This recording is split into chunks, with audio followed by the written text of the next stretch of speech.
마태복음 21장 23절부터 27절까지입니다.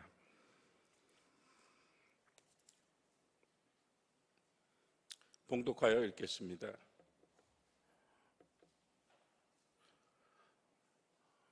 예수께서 성전에 들어가 가르치실새 대제사장들과 백성의 장로들이 나와 이르되 네가 무슨 권위로 이런 일을 하느냐? 또 누가 이 권위를 주었느냐?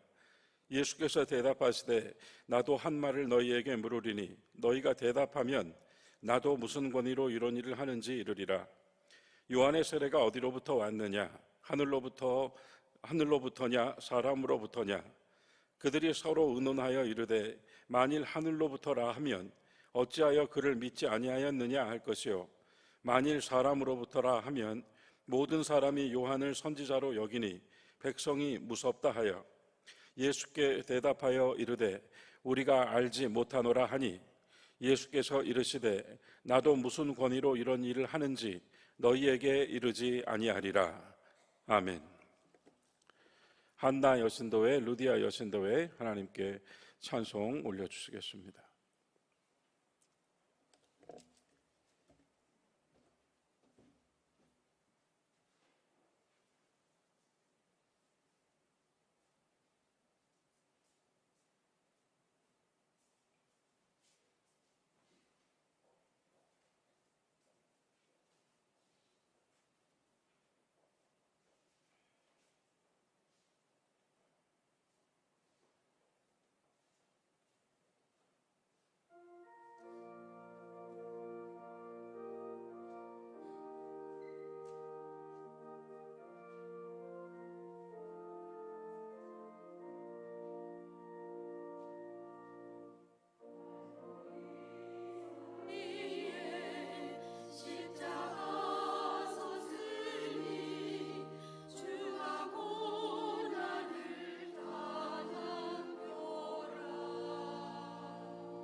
이른 아침 찬양을 준비해 주신 한나 여신도 회원들 또 루디아 회원들께 감사드립니다. 귀한 찬양으로 또 하루를 엽니다. 여러분, 우리는 침묵 속의 외침이라고 하는 제목으로 말씀을 나누고 있고요. 어제 우리는 예수님의 침묵, 예수께서 대답하시지 않은 침묵 속에서 수로보니게 여인, 가나안 여인의 믿음을 확인하였습니다.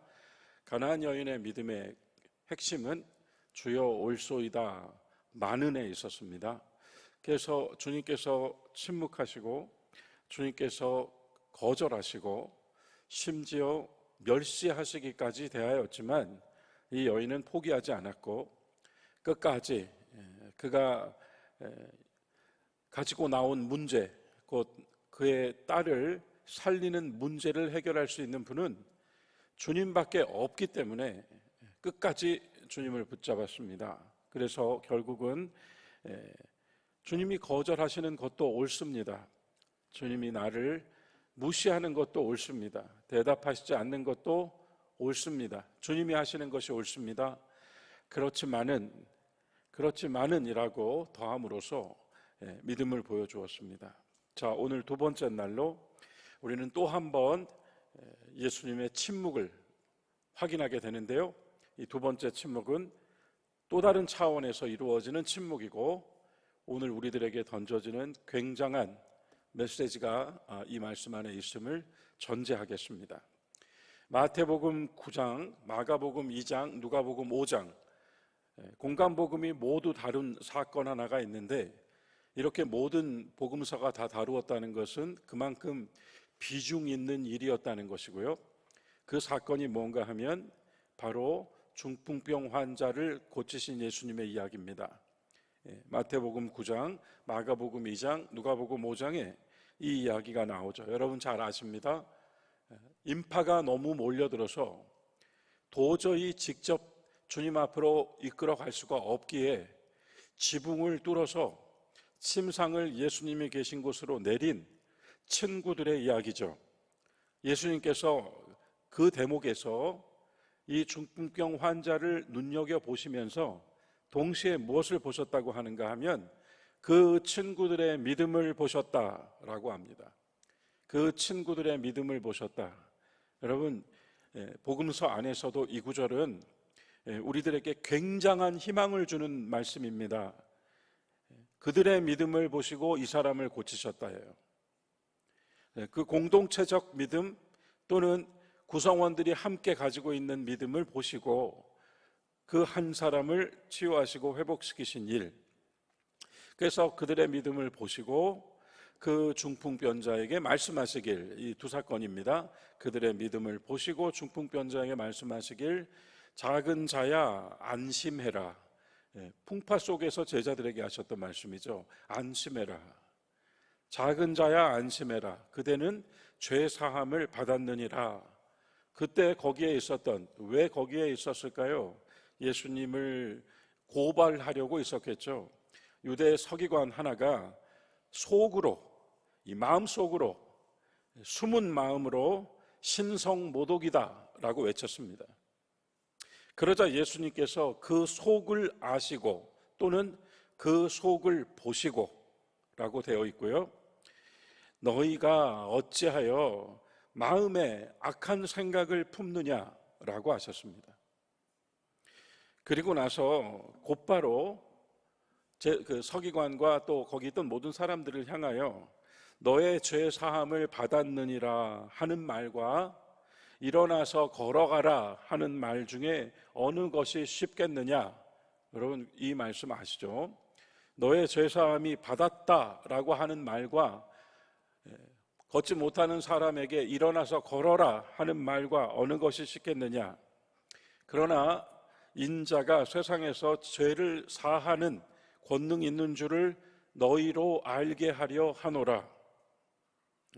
그러면서 이 중풍병자 침상에 누워있던 자에게 일어나서 너의 침상을 가지고 집으로 가라라고 하셨습니다. 그가 일어나서 집으로 돌아가고 거기에 있던 사람들이 깜짝 놀라며 하나님께 영광을 돌렸다고 합니다. 이게 지금 마태, 마가, 누가에서 공통적으로 다룬 본문이에요. 그러니까 여러분, 여기서 우리가 일단 하나의 메시지를 찾습니다. 중요한 메시지가 담겨 있는데요. 물으실 때 죄 사함을 받았다와 일어나 걸어라 하는 말 중 무엇이 더 쉬우냐 물으셨죠. 그러나 실제로 예수님이 어떤 순서로 하셨어요? 죄 사함을 받았다는 말씀을 먼저 하셨고 일어나 걸어가라 하는 말씀을 나중에 하셨습니다. 이 순서가 있어요. 이 순서가 바로 구원의 순서입니다. 이렇게 전제하겠습니다. 구원의 순서. 만일에 그가 일어나 걸어간 다음 죄 사함을 받은 것이라면 그것은 행위에 따른 구원, 그 행위가 먼저 일어나고 그 다음에 믿음의 선언이 있는 행위가 먼저 되는 구원 사건이 됩니다. 그러나 예수님의 말씀 속에 먼저 죄 사함을 받게 하시고 그 죄 사함의 자리에서 용서받은 자로 일어나서 걸어가게 하심으로써 구원은 죄 사함과 치유, 회복, 응답으로 이어지는 은혜의 사건이라는 것을 보여주고 있습니다. 여러분, 우리가 체험하고 뭔가 놀라운 일을 겪은 다음에 죄사함 받는 것이 아닙니다. 우리 아무것도 없을 때 죄사함 받고 용서받고 다시 살아나서 그 뒤로 하나님의 은혜를, 그리스도의 사건을 체험할 수 있다는 말씀입니다. 행위가 먼저 나오고 믿음의 사건이 나오는 것이 아니라 믿음이 먼저 나오고 그 다음 사건이 일어난다는 것입니다. 여러분 기억하십시오.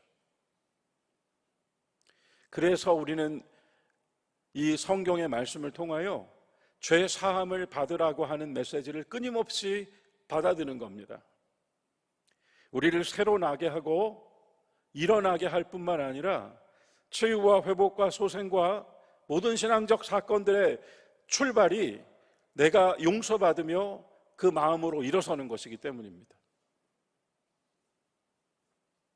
바로 이 사건 때문이었습니다. 바로 이 사건 때문에 오늘 마태복음 21장이 나오게 됩니다. 예수님께서 성전에 들어가셔서, 본문 21장 23절입니다. 성전에 들어가셔서 가르치고 계시는데 대제사장들과 백성의 장로들이 나와서 물었습니다. 그대 무슨 권위로 이런 일을 하시오? 누가 그대에게 이런 권위를 주었소? 이런 권위, 무슨 권위? 이게 지금 앞서 나온 너 죄 사함을 받았다라고 말할 권위를 누가 너에게 주었는가? 신성 모독이다라고 속으로 품었던 그들의 마음속에 있던 의문을 지금 던진 겁니다. 도대체 무슨 권위로 당신은 죄 사함을 받았다고 선언하고 그걸로 끝나는 것이 아니라 그 다음에 정말 일으켜서 걸어가게 하는가? 어디서 나왔는가 그것이? 라고 물었어요. 사실은 굉장히 긴장이 이 안에 자리 잡고 있는 대화입니다. 그런데 이 질문이 나왔고 거기에 대해서 예수님과 함께 이렇게 오가는 대화가 있잖아요. 그리고 나서 오늘 말씀의 마지막 절에서 예수께서 이르시되, 마지막 구절에 보면 나도 무슨 권위로 이런 일을 하는지 너희에게 말하지 않을 것이다. 자, 말하지 않겠다. 내가 너희들에게 얘기 안 해준다 라고 선언하셨어요. 침묵하겠다고 하셨습니다. 어제는 우리가요, 간청했는데 침묵하셨어요. 우리 열심히 기도하는데 하나님이 응답을 빨리 안 주셔요. 침묵하고 계시는 거예요. 근데 오늘은요, 여러분, 예수님이 먼저 난 너희들에게 대답하지 않겠다, 침묵하겠다 라고 말씀하셨습니다. 그러면 이 속에서 우리가 우리의 신앙을 한번 돌아볼 수 있는 기회를 가질 수 있을 것 같아요. 또 하나의 침묵입니다. 그러면서요, 이미 제가 앞서서 중풍병자 이야기 지금 들려드렸어요. 그래서 용서함을 받고 십자가의 사건이 일어나는데 이와 같은 권위가 어디서 왔느냐라고 저들이 물었습니다.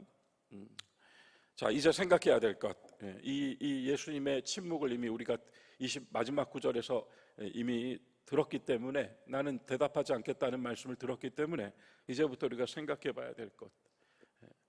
여러분, 아무리 위대한 랍비였다고 할지라도, 아무리 거룩한 제사장이었다고 할지라도, 오늘날 아무리 말씀 잘 전하는 신령한 목사님이라고 할지라도, 슬픔과 불행과 질병과 죽음이라고 하는 저와 여러분의 이 현실의 문제들 앞에서 우리가 해줄 수 있는 말은, 아무리 신령한 사람이라고 해도 우리가 해줄 수 있는 말은, 장차 주님이 찾아오 주셔서 더는 슬픔이나 울음이 없고 주님께서 모든 눈물을 닦아 주실 것입니다 라고 말할 수 있어요.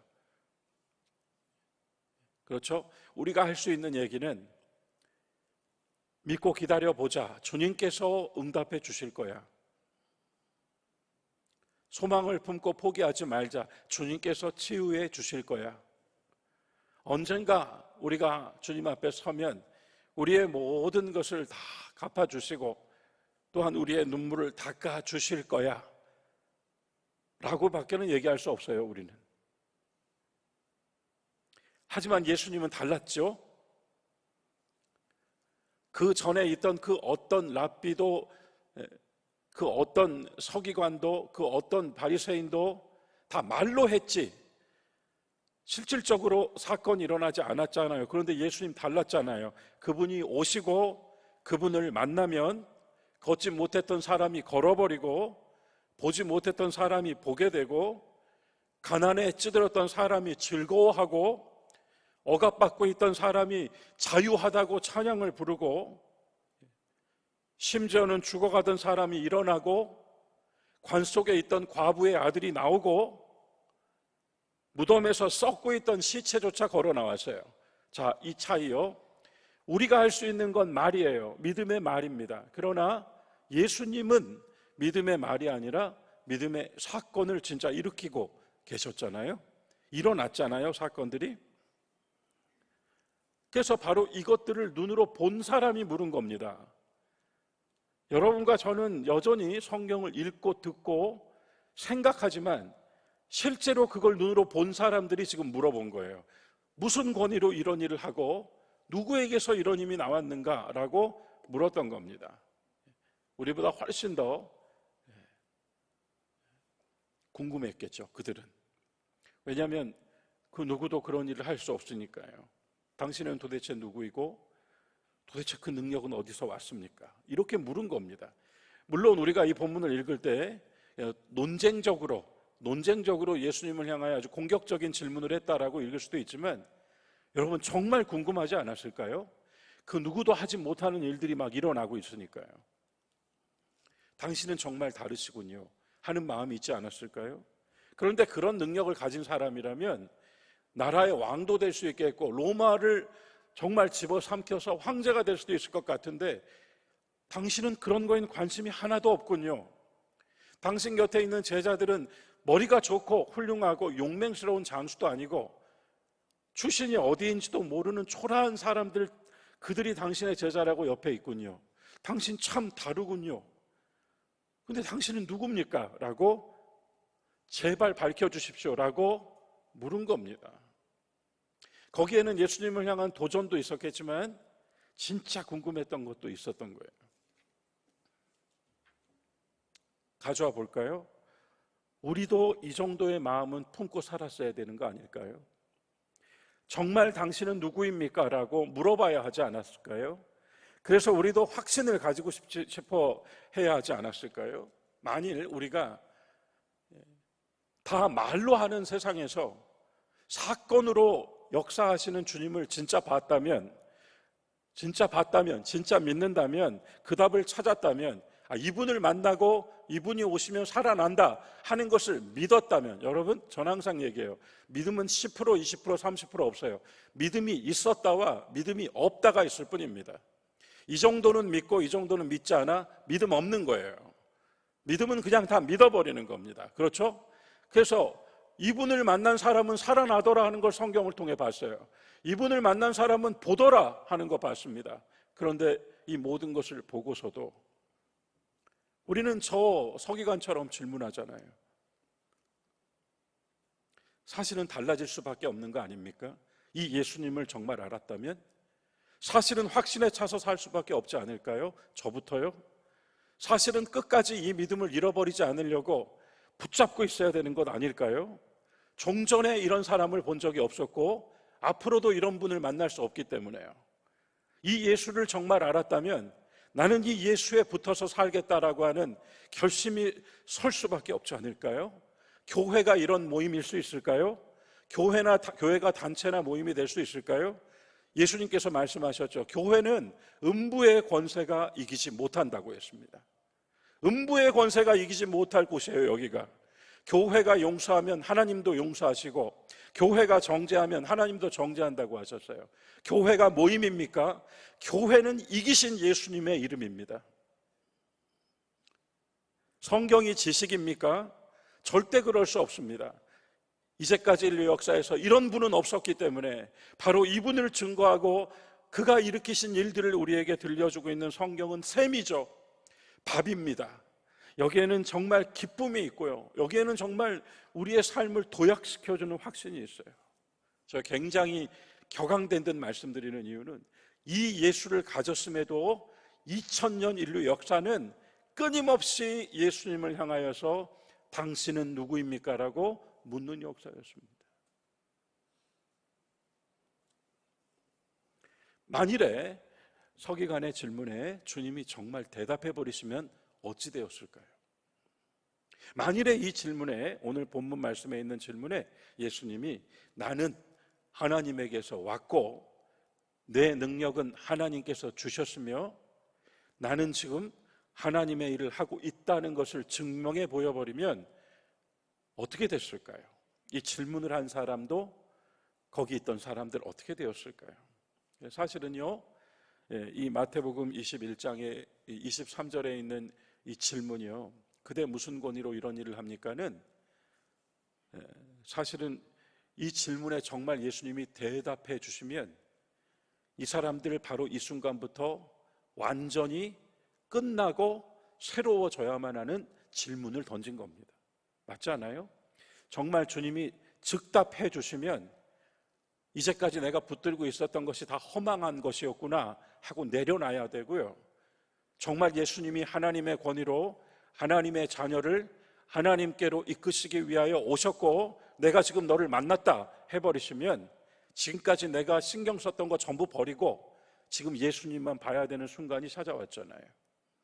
그러나 주님이 바로 그런 이 180도 바뀌어야만 하는 그런 결단의 순간을 즉각해서 대답해 주시는 방법이 아니라 어떻게 하셨어요? 상대가 어떻게 생각하고 어떻게 대답하며 어떻게 행동하는가를 이끌어 주시는 질문으로 바꾸셨어요. 이 본문이 지금 그 내용입니다. 예수님께서 물으시죠. 나도 그럼 하나 묻겠다. 너희가 잘 대답하면 나도 무슨 권위로 이렇게 하는지 대답해 주겠다. 답이 다 나왔습니다. 내 대답해 주겠다. 그러나 나의 질문에 네가 대답을 하면 내가 해주겠다. 요한의 세례가 어디로부터 왔는가? 하늘로부터인가? 사람으로부터인가? 이것은 사실은 굉장한 테스트죠. 그래서 결국 여러분 이 본문에서요, 이 서기관이 물었던 사람이 또는 거기 있던 사람들이 어떻게 대답합니까? 세례 요한이 하나님으로부터 왔다 그러면 우리가 세례 요한을 그렇게 함부로 대한 것에 대하여 책 잡힐 것이고, 세례 요한은 사람으로부터 나온 것이다, 자기 생각으로 저짓하는 것이다 라고 말하면 백성들이 모두 세례 요한을 따르고 있는데 우리가 이 세례 요한에 대하여서 척지게 되면 위험이 찾아올 수도 있지 않을까, 군중들이 소요할 수 있지 않을까 생각했다. 자, 머리 썼습니다. 그죠? 머리 썼어요. 지금 이 속에는 여러분, 예수님은 이런 방구도 없으셨는데 앞에 있는 일을 자신들이 가정했죠. 예상했죠. 이렇게 하면 이렇게 할 것이고 이렇게 하면 이렇게 할 것이다 생각했습니다. 그리고 시류를 살폈죠. 백성들이 요한을 그렇게 좋아하는데 어쩌나. 시류를 살핍니다. 그리고 내가 도망칠 수 있는 퇴로를 만들어 놓죠. 그래서 대답을 뭐라고 합니까? 우리는 모른다.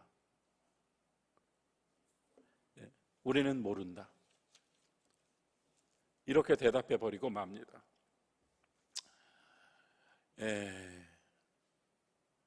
사는 것도 신앙생활 하는 것도요, 어떤 부분에서는 정말 진지하고 어떤 부분에서는 정말 정성을 다해야 되는 것이 있지요.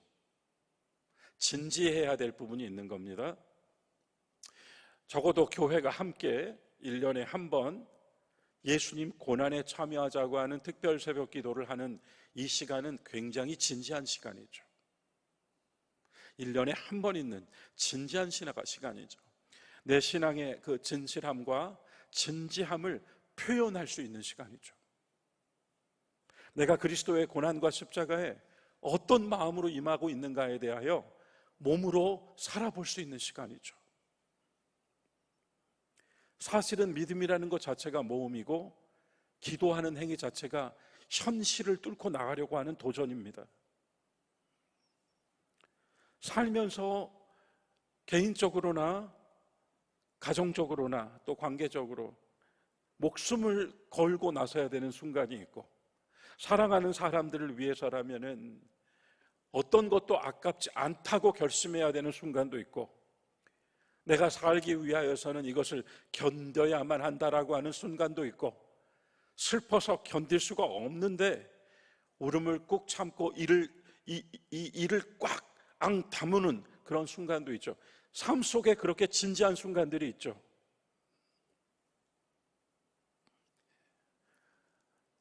주님을 향하여서도 정말 그래야 할 순간이 있는 겁니다.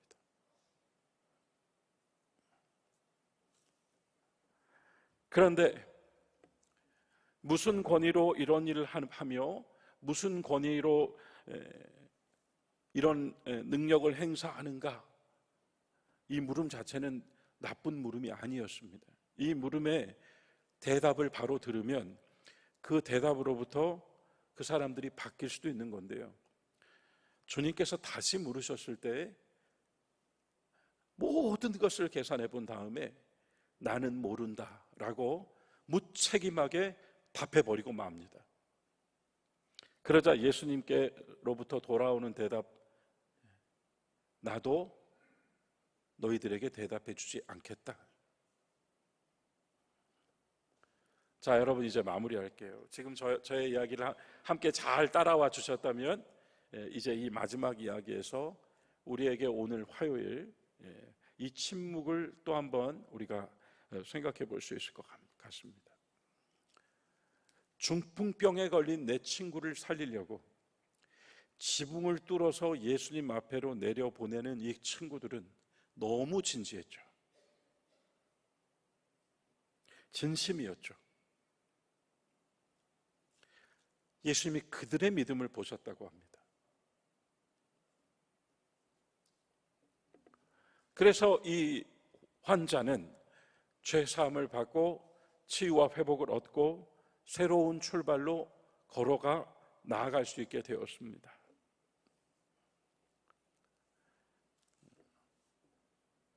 만일 내가 이렇게 기도를 오랫동안 했는데 여전히 하나님이 나에게 이렇게 응답을 안 해주시네, 다른 거 보지 마시고 자기를 돌아보십시오. 한번 돌아보십시오. 나는 주님의 답변을 들을 만큼 충실하고 진실했는지, 나는 믿었는지, 그리고 이 신앙생활을 통하여, 세상살이를 통하여, 가족들과 교우들을 통하여 나에게 던져진 질문에 대답했는지, 진지하게 답했는지, 진정 내가 하나님의 아들, 하나님께로부터 온 권위와 능력으로 이 일을 하고 있다고 말씀하시는 걸 들어버리면 정말 사람이 자기 삶을 뜯어 고치고 생각을 완전히 바로잡고 정말 자기의 행동과 모든 것들을 주님께로 맞출 수밖에 없을 것 아니겠습니까? 그런데 우리는 그걸 믿는다고 하잖아요. 근데 그리 못 살잖아요. 실은요, 귀찮아, 몰라, 생각하기 싫다. 그러면 이런 말씀이 돌아올 겁니다. 나도 너를 모른다. 이게 오늘 말씀의 핵심입니다. 내가 이 신앙과 삶에 가장 진지하고 진실해야 될 순간에 내가 많은 것들을 생각하고 계산하면서 몰라 라고 해버리는 순간, 하나님 또한 나에게 나도 너를 몰라 라고 하실 수 있다는 겁니다. 너희들이 주여 주여 주여 하면서 했지만 나를 떠나라, 나는 너희를 모른다라고 하셨잖아요.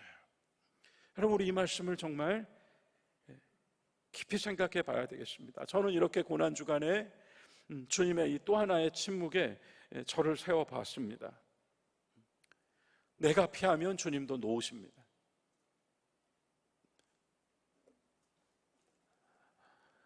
그러나 우리는 여전히 믿고 의지합니다. 세상 이 대한민국 말이에요, 이 사회 사람들, 교회와 가정, 심지어 가족들뿐만 아니라 나까지 바꾸어 놓으실 수 있는 분은 주님밖에 없다는 것을 우리는 믿고 살아요. 그 믿음으로 제가 복음서를 쭉 읽으면서 저의 묵상 일기에 써놓은 주님의 어떤 이끌어 주심이랄까요? 진정으로 내 이름으로 구하라. 진정으로 내 이름으로 무언가 하라. 진정으로 내가 너 안에 있는 것처럼 살아라. 진정으로 내가 너를 용서했으니 너도 용서해라. 진정으로 움켜진 손을 펴라. 그리고 쥐고 있던 것을 내려놓으라. 그러면 그 빈손에 채울 것이고 그 빈손으로 나를 잡을 것이다. 그대의 영혼을 드러내어 내 앞에 서라. 죄인으로 서라. 그 속에서 강도의 속을 같았던 나의 마음을 주님 앞에 내려놓으라. 아무리 힘들다고 여겨져도 꼭 그리 하라. 그때에 예수가 보이고 예수께서 보고 있는 내가 보이리라. 달라질 수 있다. 저는 이렇게 저의 일기에 적었습니다. 마침내 도마처럼 우리도 그냥 한 줄로 선언해 버릴 수 있는 믿음의 체험을 얻기를 원합니다. 도마의 한 줄은 요한복음 20장 28절, 나의 주님, 나의 하나님. 긴 말이 필요하지 않습니다. 나의 주님, 나의 하나님. 자, 어제는 하나님의 침묵에 끝까지 매달렸던 가나안 여인이었습니다. 오늘은 우리의 무책임함에, 우리의 방관자적 행위에, 우리의 진지하지 못함에 주님이 그럼 나는 너에게 답해주지 않겠다라고 하는 주님의 또 다른 차원의 침묵을 함께 나눴습니다. 사랑하는 여러분, 오늘 아침 말씀은 한 번쯤 내가 저 십자가 앞에서 나의 이 마음을 주께 고백해야 되는 그러한 말씀의 조명이 저에게는 있었습니다. 내가 진지해야 하고 진실해야 할 때 혹여 무책임하고 방관자적 태도로 그 순간을 모면하려 하지는 않았을까? 바로 거기서 나도 너를 모른다 라고 하는 그런 주님의 침묵이 나의 삶에 또 엄습해 오지는 않았던가 돌아보았습니다.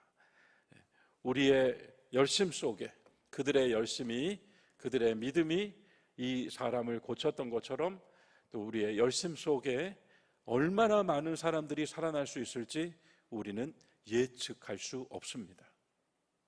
다시 한번 신앙 공동체로 또 우리들 각자로 우리가 가장 중요한 물음에 나는 누구인가 너에게 라고 하는 물음에 정말 믿음으로 대답하고 다시 한번 나서 보았을 때 여러분, 바로 그 속에서 주께서 우리에게 또한 응답해 주시는, 대답해 주시는 신앙의 또 한 차원의 기쁨을 우리에게 이루어 주실 줄 믿습니다.